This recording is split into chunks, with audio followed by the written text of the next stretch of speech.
अस्सलाम वालेकुम फ्रेंड्स, आप देख रहे हैं ITPGZ फन वे और मैं लेके आई हूँ आपके लिए आज एक नई वीडियो। तो फ्रेंड, आज की इस वीडियो में मैं आपको बताऊंगी कि आप अपने मोबाइल की स्क्रीन को किस तरह से कैप्चर कर सकते हैं। फ्रेंड्स, बाज़ औक़ात होता है ऐसे है कि जब हम कोई वीडियो देख रहे होते हैं अपने मोबाइल के ऊपर, तो उसका हमें कोई सीन अच्छा लगता है तो हम उसको कैप्चर कर सकते हैं इससे। या बाज़ औक़ात अगर आपने कोई यूट्यूब की वीडियो बनाई है, उसके लिए आपको अपना थंबनेल क्रिएट करने के लिए किसी स्क्रीनशॉट की ज़रूरत है, वो आप इस तरीके से ले सकते हैं। या कोई गेम खेलते हुए या कोई आपको और करैक्टर अच्छा लगा है, आप उसका इमेज ले सकते हैं और उसको एज अ वॉलपेपर लगा सकते हैं। बाज़ मोबाइल में या डिवाइसेस में ऐसी ऑप्शन आपको मिल जाती है, मगर कुछ फ़ोन्स ऐसे होते हैं जिनमें ये आपको ऑप्शन नहीं मिलती। तो वो आप स्क्रीनशॉट किस तरह से लेंगे, तो उसी के लिए आज मैं आपको इस वीडियो में बताऊंगी।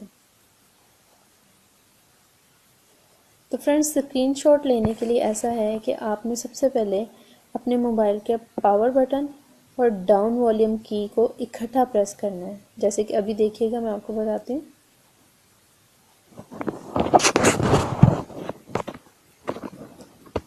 ये मैं मोबाइल की पावर बटन और वॉल्यूम डाउन बटन को इकट्ठा प्रेस कर रही हूँ।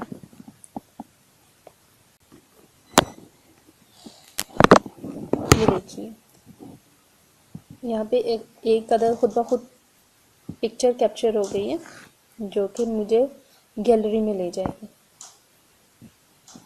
यहाँ ऊपर से मैंने नोटिफिकेशन में क्लिक किया तो ये जो मेरी पिक्चर थी मुझे गैलरी में ले गई। यानी कि अगर आप इसको फाइंड करना चाहते हैं तो आप डायरेक्ट से गैलरी को भी ओपन कर सकते हैं, तो ये आपको वहाँ पे आसानी से मिल जाएगी। जैसे मैं अभी गैलरी ओपन कर रही हूँ, तो ये स्क्रीनशॉट का एक अलग से फ़ोल्डर है, ठीक है।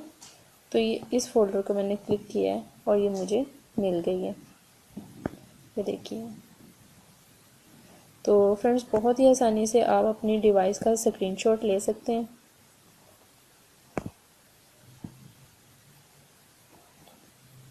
ओके फ्रेंड्स, अगर आपको आज की ये मेरी वीडियो अच्छी लगी हो तो प्लीज़ इसको ज़रूर लाइक कीजिएगा, कमेंट कीजिएगा और इस चैनल को सब्सक्राइब करना मत भूलिएगा।